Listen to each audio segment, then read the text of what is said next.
Yeah, shout out to each and every one of you guys. I mess around with Money Brown TV. Shout out to Money Brown TV in the building. This is what you need in the building. But Money Brown, you're getting a little carried away now, you know. I mean, it's cool that you like Canelo. I like Canelo. I mean, I like Caleb too. I like both of them. But at the same time, you starting to put out false headlines, man. Floyd Mayweather never said to Caleb Plant, "You not like me, and you can't beat Canelo." He never said that. You're saying that, and you're saying tell Floyd to say that, and Floyd is not going to say that. All right. Of course, we all know Caleb Plant is not Floyd Mayweather, but he comes from the same cloth and school as Floyd Mayweather, as he comes from the same cloth and school as Andre Ward. I said it. I'm gonna say it again. Canelo Alvarez is more like Floyd. Caleb Plant is more like Andre Ward. Okay, which is why he went to his mentor, Andre Ward. Even his personality, down to his personality, is like Andre Ward, Caleb Plant. But having said that, you know, what you may hope for with Canelo is not necessarily what will happen. Okay, some people feel Canelo's going to get Caleb Plant out of there in 8 rounds. Canelo's saying all of that stuff. What I like about Canelo, though, is he's outspoken, and I like that Canelo is also taking up the challenge and working his ass off. I know Canelo's in the gym working all the time. Thing about it is, so is Caleb Plant.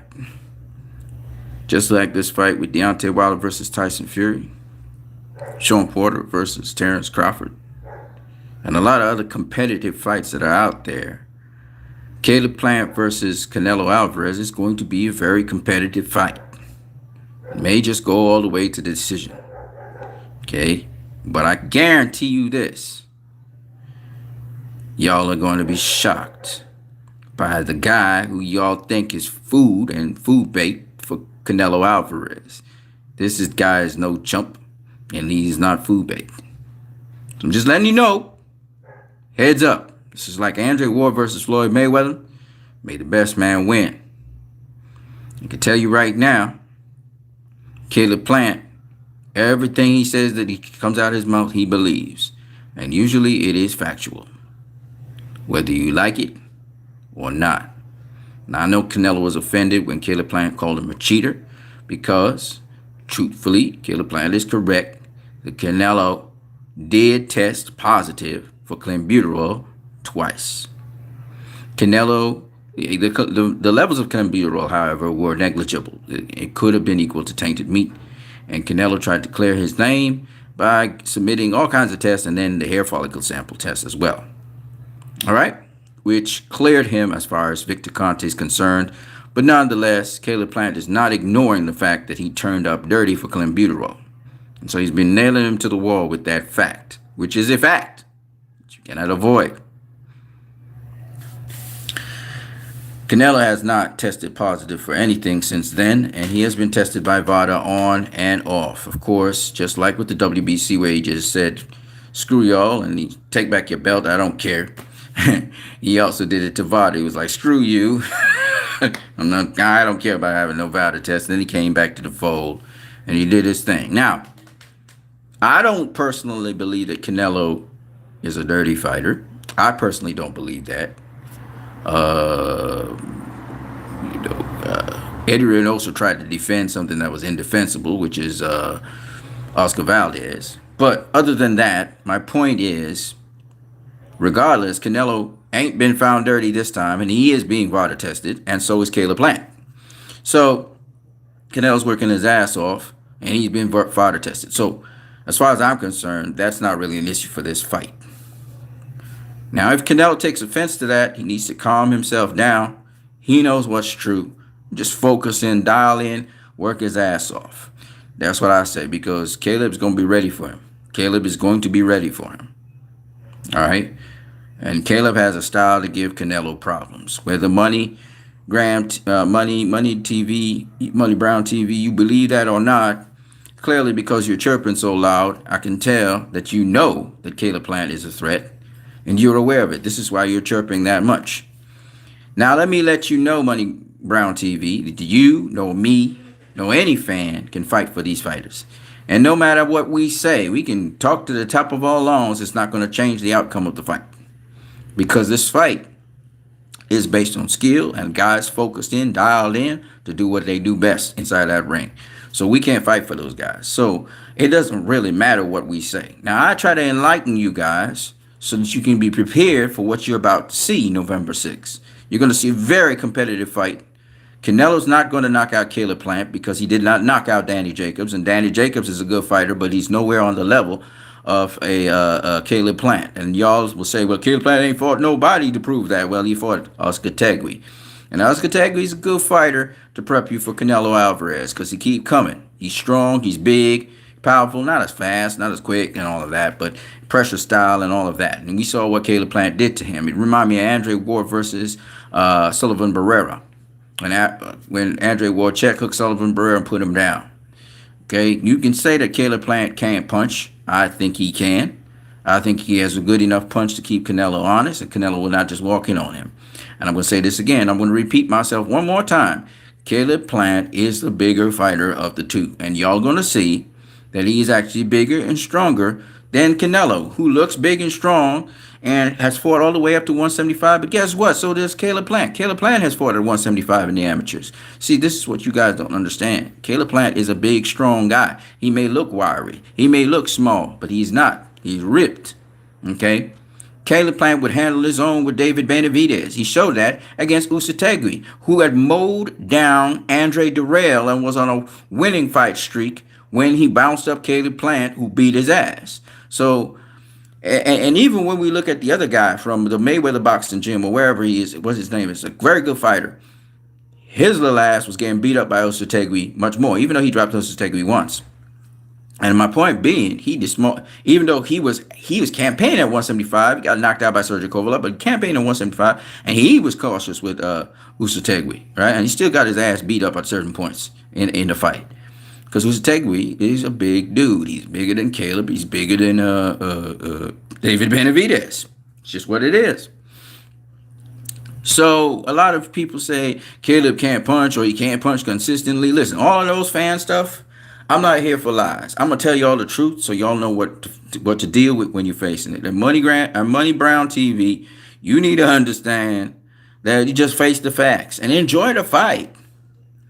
Okay, you're so wanting Canelo to win because Floyd beat him and he's part of Floyd's legacy and he's pound for pound number one. Listen, all of that, throw it out the window and let's look at two fighters fighting on the night. I'm breaking it down to you. You need to understand that this dude is a threat to Canelo. If you don't, you're going to be shocked on fight night. You're going to be shocked at what you see. You're going to be shocked when Caleb Plant's walking down Canelo. You're going to be shocked when you see Caleb Plant landing certain punches on Canelo you didn't expect Canelo to get punched with. Because Billy Joe Saunders was landing those punches on Canelo. And if Billy Joe can do it, so can Caleb Plant, even though he's more of an orthodox fighter than Billy Joe is. All right? And Canelo's increasingly been fighting better competition. First it was Callum Smith, then Billy Joe. And if Billy Joe had the confidence from the beginning of the fight and he had started to do the right things he was doing later on in the fight, he would have been very competitive with Canelo. Might have even beaten him. But Billy Joe started too late. And that's on Billy Joe. He didn't have the confidence to do what he was supposed to do. But in this fight, where Canelo is facing Caleb Plant, you can bet your butt Caleb Plant is very confident. He already got in Canelo's head a little bit and his trainer's head. Canelo is probably chomping at the bit to get at him, which is dumb because you just play into Caleb Plant's hands. I'm saying all of these things just to say that the boogeyman, or what you guys think is the boogeyman because he's strong and he's powerful, that don't make boxing. Y'all should know this by now. It's not the biggest, strongest guy. It's not the fastest guy. It's not the guy with the most power that wins the fights. Always. It's about the guys with the best knowledge of boxing. The guys with the best knowledge of fighting. And what is wrong with you guys is you think fighting is only one way. With strength and power. And you punch me, I take a punch and I punch you back and take it back. Y'all been watching too much TV. Y'all been watching too much movies. Tough guy kind of movies. And y'all been watching too much Rocky movies. Rocky movies, guys always taking punches. They don't never have no defense. right? But that's not how boxing is. Real boxing, guys got defense. The top fighters have defense. It's not about a hell of a chin. They talk about Canelo have a hell of a chin. No, he don't have no hell of a chin. If you hit it, Canelo get hit punched straight into the chin, and he don't roll the punch or you ride the punch like that, he's gonna get stopped. Okay, but Canelo is a very skilled defensive fighter. Canelo has that defense. That's why I never work for Canelo. I don't think Canelo will ever get dropped or stopped or them kind of things because he's got defense. But he does get tagged and he does get hit by skillful boxers. We saw Erislandy Lara tee off on him. We saw Floyd Mayweather tee off on him. Just very recently there, we saw Billy Joe Saunders teeing off on him. Right? Billy Joe Saunders was winning those rounds. Canelo took back over the 7th, I believe it was, and the 8th. But the point is that Billy Joe Saunders was doing a very good job when he got his confidence and started really boxing Canelo. And if Billy Joe Saunders can do that and he out of shape and everything, you're telling me Caleb Plant can't do that? Come on now. So y'all need to think about what I'm saying. Think about what I'm saying. So that when you see the fight, you're not surprised that Caleb Plant is putting up a fight against Canelo and he's winning rounds against Canelo. And God forbid he wins the fight. If he wins the fight, you shouldn't be shocked by that either. Okay? Because Caleb Plant has that array of skills and abilities to offset, and he's a very smart, very intelligent a guy. He knows how to get in somebody's head. He knows how to make them uncomfortable. When a guy try to prove he's the alpha, he knows how to unsettle that alpha. He knows also how to come back at you and say, no, this is not no easy fight. You're going into a tough fight. Maybe you thought by signing the agreement that you was dealing with a chump. I'm no chump. So already Caleb is putting in Canelo's mind that this guy mentally, he's not backing down from me. And mentally, if I don't match his intensity, if I don't match his hunger, he's going to beat me. Canelo is very much aware of that, and he's training his ass off as we speak. Okay? And kudos to Canelo because he does have the skill set. So even though Caleb Plant starts walking him down, cutting off the ring, he knows what to do in there against the ropes so that Caleb Plant can't touch him. If Canelo don't want Caleb Plant to touch him and he goes into defensive mode, Caleb Plant will have to do a lot to touch him, right? So I want you guys to understand the complexities of these two guys facing off with each other and how quality these two guys are. And don't diminish one by trying to talk them down, because all you're doing is setting yourself up to be butthurt and butthurt real bad. Okay? I saw a whole bunch of people talking down Usyk and that Anthony Joshua should wash him. And what happened? Usyk beat Anthony Joshua's ass, which is something that I was saying this is a 50-50 fight. I knew what Alexander Usyk brings to the table. You see? When Tyson Fury was to face Deontay Wilder, y'all thinking of power and strength as usual. Wilder going to wash Tyson Fury. The opposite happened. Tyson Fury went across the ring and crashed Wilder and beat his ass up and knocked him out. Not even I saw the knockout. I thought Tyson Fury was going to outbox him again like the first fight, be a little bit more offensive, push him on the back foot, but I never saw Tyson Fury knocking him out. I personally didn't see it. He knocked him out. He stopped him. He mollywopped him, right? Power and strength don't mean shit if you don't know how to use them. And all I'm going to say is that in boxing, so that you're never surprised about nothing, and that you understand what the stakes are and how the players play, it's better to analyze fights in a neutral sort of way. Don't pick favorites. Don't pick sides. There are certain fights I can call and I can say this guy's going to win this fight from the get-go, because I know the tremendous gap in the skill levels of both fighters and what it would take for both fighters to come through and prevail. Take, for instance, this Tyson Fury versus Deontay Wilder. Tyson Fury can do all kinds of things. He can go southpaw. He can fight on the inside. He can fight on the outside. He's good with his feet. He's quick. He's very smart. Okay? He makes adjustments. He has a trainer to help him with power and adjustments. So there's a lot of things going on with Tyson Fury over, the schedule of time. But Wilder can have a very educated approach and and then of course Tyson Fury gets the right sparring partners and all of that. So he's getting pushed to the max. He's being tested so that whatever he has to face, he's ready for it. And Deontay Wilder similarly is now rising to the challenge, and he's getting himself together, and he's trying to get the right trainer and the right training to be able to deal with Tyson Fury and to be able to be competitive with him. So all I'm saying is, I know it's Tyson Fury's more than likely going to win this fight because, I mean, he's got so much more going for him boxing-wise. But having said that, and I predicted the fight from way out there, I'm glad that Deontay Wilder has risen himself to the challenge of facing Tyson Fury. You understand what I'm saying? So you don't, for me, just redeem yourself by doing a much better performance than you had the last time when Tyson Fury just rail trucked you over. And Tyson Fury saying he gonna rail truck over Deontay Wilder, I don't see that happening, right? I see a competitive fight in which Tyson Fury might come out the victor. I believe he will. We've seen him get knocked down by Wilder, get back up from being knocked down, a tremendous knockdown, and then walk him down. So I think what's inside of Tyson Fury is something special, okay? And similarly with Wilder, he did not back down. He kept on fighting to the very end. He was about to fight, and if he got killed, well, so be it. His children and everything would get all his property and lands, his will, whatever, and they would be fixed for life. So he wasn't worried. He wanted to go to the nth degree. The corner threw in the towel on him. But fighters like that, where you have to kill them, physically. You're gonna have to kill me to beat me. Is a mentality and a desire to win. Now, that was robbed from Deontay Wilder when his trainer threw the towel in, and people will say, well, Mark Breland was that. But I always felt, and I'm always of the same mind as Deontay Wilder, that fight could have gone on because he just connected a left hook to Tyson Fury. And even though he was groggy and everything and probably might have died in the ring, that's the way he wanted to go out, and you have to honor it.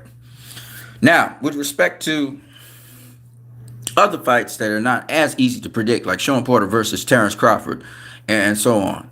I call them 50-50 fights because I don't really know how the fight will turn out. I have to see how Terrence Crawford will respond to the pressure that Sean Porter brings to him, and then to see how much developed Sean Porter is, if Terrence Crawford can handle the sort of intensity and fighting style that Sean Porter will bring to the table. And you can dissect it how much you want. Sean Porter's a guy who can take a hell of a punch as well. So it's one of those things where we just have to see it to know exactly who would win. Same thing with Caleb Plant versus Canelo for Money Brown TV. It's the same kind of thing. And you chirping a lot about it and trying to put Floyd's name in things that Floyd did not say. Floyd's not that kind of guy. I'm going to tell you that right now. Floyd's not just going to diss on Caleb Plant because Caleb Plant has a slick style. And so people say that he's using an approach like Floyd. Now, and Floyd fought Canelo in the pocket, mind you. So Floyd was boxing Canelo in the pocket, okay? Which means Caleb will have to be in the pocket at certain points in time. But Caleb is more a fighter, more like Andre Ward. He uses the jab a lot more. He double and triple jabs to get to the inside. And he infights more like Ward. Even though he does do some things like Floyd, he more infights like Andre Ward. So if you ask me, he's more like Ward to me, and Canelo's more like Floyd. So I'm not going to tell you who's going to win this fight. I'm watching different things, and I'm getting insight into the mentality of both fighters, and I'm beginning to realize that it's going to be interesting based on the mentality of the fighters. Who will persevere at the end, but you can't really know until you see the matchup.